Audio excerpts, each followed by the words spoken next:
How bloody shiny is that? Oh, I reckon. how do you do it? I can't do it. How do you get it to look like that? That's amazing, mate. That is unbelievable. That's crazy. Shit. That's why you're doing it for a living, mate. Hey everyone, welcome back. Today we have Brad from Rail Customs in the shop picking up his freshly built F100.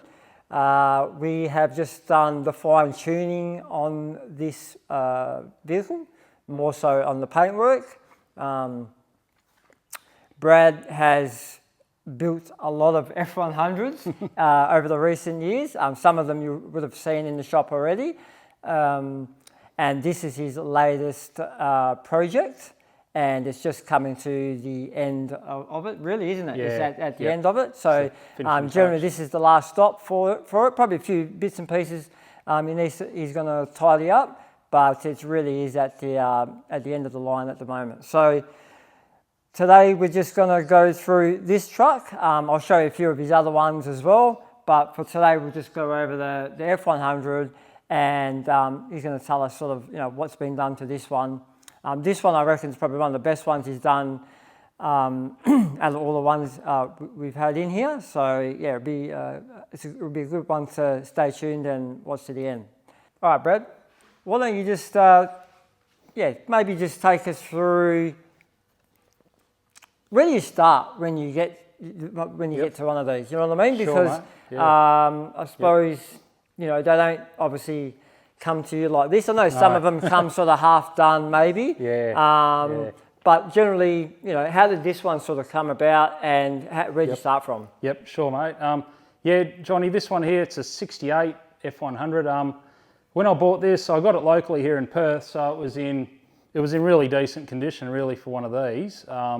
So that was in 96, I think it was. So at the time, you bought this in 96? Yeah. Yeah, wow, you had it a while. Yeah, that's right. Yep. Sorry, 2006. 2006, yeah. still, yeah. Yeah, that's my age showing.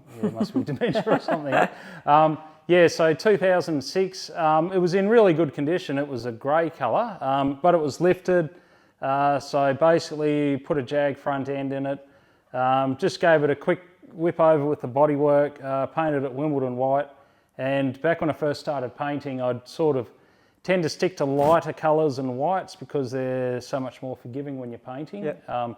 Doesn't show up any voids or anything, so that's a bit of a trick there. But and then not long after that, I sold it to a chap in Melbourne, and yeah, ever since, once selling it, I always wanted it back. Yep. It's sort of one of my favourite ones. Being right-hand drive with a Jag front end in it as well, just drives nicely. It's comfortable. Yeah, cool. So he had a few difficulties, during COVID, and I was able to buy it back off him, and it came back to me in pretty much exactly the same condition as what it was when I sold it. So I've just been driving it around and enjoying it. But I've been building cars for a few years, and as you do, your skill level gets a little bit better with each one that you do. You learn a lot. You make mistakes on certain ones, then you kind of try and do it a little bit better on the next one. So with this one, he always wanted to sort of get all the gaps right, because this model F100, the gaps on these are always pretty terrible, even from factory. Yep. So that was a priority, is to get all the gaps right. Spent a fair bit of time doing that, and then even though it was tidy before, it did need a lot of body work. There was a few dents on the roof, a few bits and pieces on the doors and the front fenders, and just wanted to lower it a little bit as well. Put a bigger notch in the chassis in the back there. What else? Got a new Cleveland 351 4V in it, mated to a C4 Auto. Yep. So it's not a fast car, it just sounds nice, just cruises along nice. I had a pretty hard time picking the colour. I bought about 4 or 5 different lots of paint and finally settled on, this is called Porsche Etna Blue. So it's quite a nice shade of blue. It's sort of it's got a bit of a greyish tone in it, maybe. Changes a little bit in certain lights. But I just wanted to go with something, sort of fairly neutral, nothing too out there, but just something that suited the era of the vehicle. What else have we done? New grille. That's a reproduction 67 grille, and the 68s have the bit fatter bar in the centre, which is what this one had. Yep. So we've got the 67 on there, and in the back there, just made a folding floor, made that up on the pan brake. That was pretty labour intensive. I'm not sure if I would go that way again. You know, if I had my time over, it was a bit too labour extensive for what it is. But it's cool. It works well. That's where you fuel it up. You lift the folding floor up off the back. What else? The tubs. Were the tubs before, or did you redo the tubs? No, that's right. I've widened the tubs as well. Yeah, and on these, the tubs, they have a rib, 2 ribs going through the top, and it's a lot of work to sort of get the widened bit of sheet metal to line up with those and body work it all in. So, and you learn with each build. I probably spent a bit too much time on this one, a bit more than what I really wanted to, but it's all worth it now. The job that Johnny, that you've done on it is absolutely amazing. Like, I bring them here, they look decent, but what you're doing, it adds that extra, it adds a lot to it. Like, you get here, the whole thing looks so reflective, it looks so flat, and it makes all that hard work, worthwhile. I haven't paid him to say anything. What about the wheels? Because the wheels are new for this one. Maybe take us through the sizing on those, especially the rears and obviously the fronts as well. Yeah, sure, mate. They're shot wheels out of, you've got to pronounce that correctly, out of the States. They're a really nice billet wheel. They make some cool designs. This is their throttle design.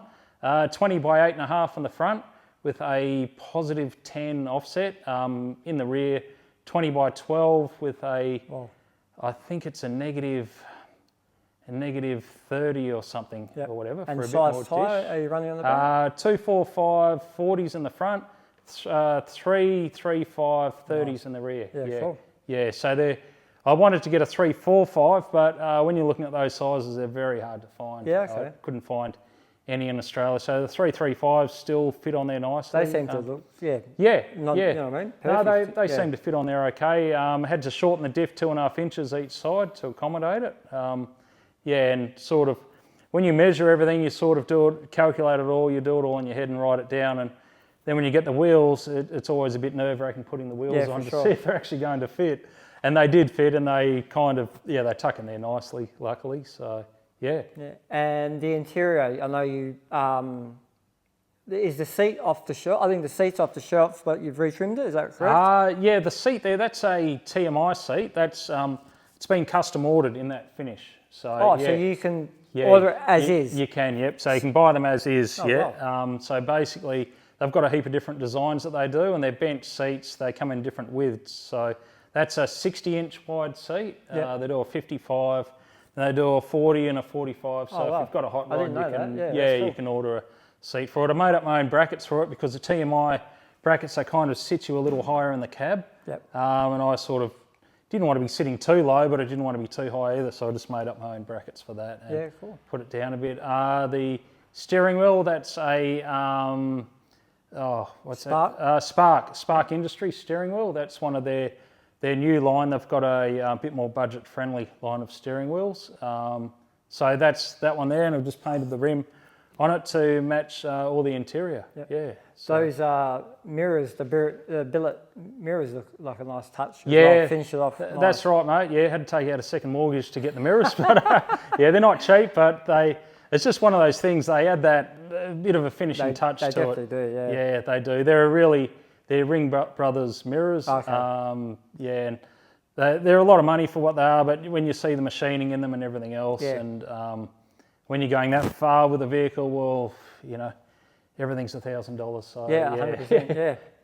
And the headlights, are they the banging? These ones at the moment, they're just some headlights that I had in it from before, but I'd like to put a set of the banging headlights in there. George, a local fella, makes those. So George, if you're listening or watching, I'll be contacting you soon for a set of your headlights because they are fantastic. They look better than the ones I've got in there now, and they're super bright as well. And he's got a few different models. He does a resto mod one, an original looking one, and So. And we might just pop the bonnet quickly because I don't think I've videoed that before. You want to grab that? Yeah, no worries. Because you've done a bit of fabric in there to sort of cover up the sides sort of thing. Yeah, mate, the idea there was made those two covers in there basically to cover all the wiring, to cover the inner fenders there. I've got a wheel arch in there to allow the lower stance anyway. So this is sort of, they're more decorative than anything. They don't really serve any other purpose. And the engine, I've still got some tidying up to do. I want to put some nicer valve covers on there, Dizzy, and just the power steering set up, and maybe like a serpentine setup on there, a billet serpentine one of some description. What else? Did a new radiator, reconditioned another core support. The other one was a bit beyond repair. And just I've got some billet hinges to go on here, but I was a little bit too scared to install them because the alignment on these hoods, it's very, very finicky. And I've body worked everything with these hinges on there, and I didn't have the billet hinges at the time. So getting everything from the cowl to the hood, that transition on these Effies, it's very hard to get them to line up properly and have the gaps right there. So that was all body worked with the hood shut with those hinges on there. So. And while we're under the bonnet, because obviously the underneath, you've added satin to this. Take us maybe a bit behind the process of the thought process of doing that instead of just the pure gloss this time. Yeah, sure thing, mate. The underneath of the hood there, I've gone satin clear over the same base coat. Initially, I was going to paint the interior in satin as well. And I probably should have done that because it does look really nice on the interiors. A lot of guys nowadays, they kind of go satin under the hood, in the interior, and perhaps in the bed. And in the bed I've gone satin. That's a Raptor coat, but I've basically base coat and satin cleared over the top of that as well, just to keep the gloss level all uniform everywhere. And the satin's obviously more forgiving as well. The gloss shows everything, and these hoods, they're not easy to bodywork the underside of them. So if you go satin or matte, it's just that little bit more forgiving as well. But it just changes the look a bit as well, like instead of having gloss all the time, you know what I mean? It does too, mate. I quite like it. It's sort of when it's the same colour, but you can vary the gloss level just to achieve that. I was almost going to, on the inner fenders, going to do it as well, but then the firewall is black as well, so it's you've got to kind of decide where you want to start and stop there.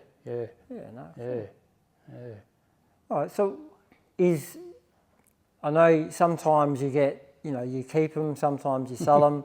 Do you want to let anyone know if you're going to sell this one, or is this, you're not sure yet? It's a hard one, mate. It really is. I enjoy the build process. Then I enjoy when the build is done. This is 90% done now. It's good to bring it to yourself. You do all your treatment on it. It looks $1 million.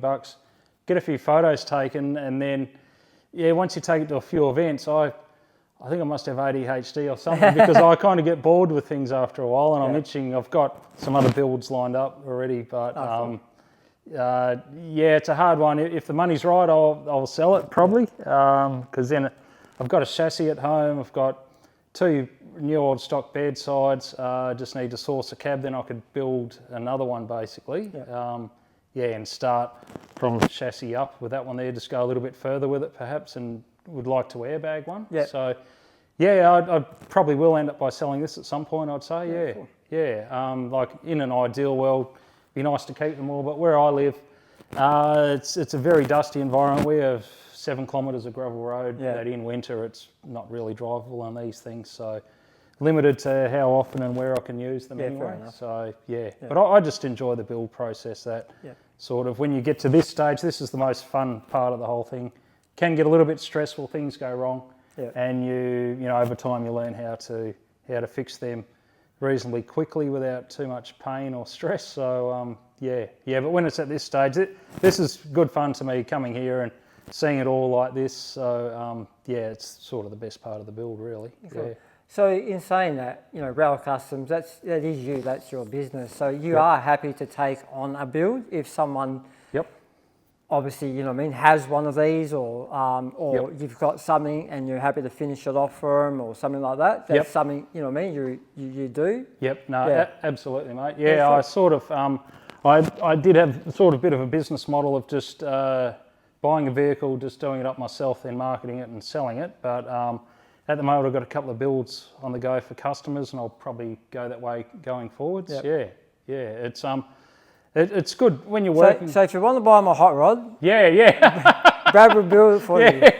Yeah, that's right. Yeah, we'll give it a go anyway, for sure. That hot rod, yeah, that's a nice car. That is a really nice car. So get onto it, guys. Yeah, you should do it.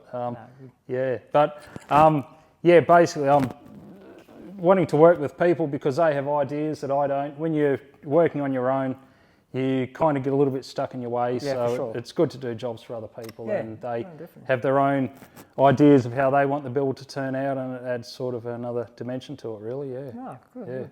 Yep. All right. Well, I think that's about it for today. Just want to thank. First, I'd like to thank Brad for always bringing these cars to me. It's always I always get a bit excited when he says, "Oh, I've done this and I'm ready." It's like, "Oh, cool! Can't wait to see what's in next." And yeah, just thanks again for coming on and giving a bit of a spiel about this one, because one, saves me having to talk about it, and everyone gets to know a bit about it. And yeah, if this is something that you're interested in, either purchasing or getting one built, I'll probably leave his Brad's website or a link to where you can find him in the description. So yeah, just jump on there and have a look. His Instagram page is full of build pics, so that's always a great starting point if you want to sort of see what he's done previously and what he's going to do in the future. So yeah. Again, guys, jump on the website, help us out buying some shirts and apparel, and we'll see you on the next one. Thanks, guys. Cheers, guys.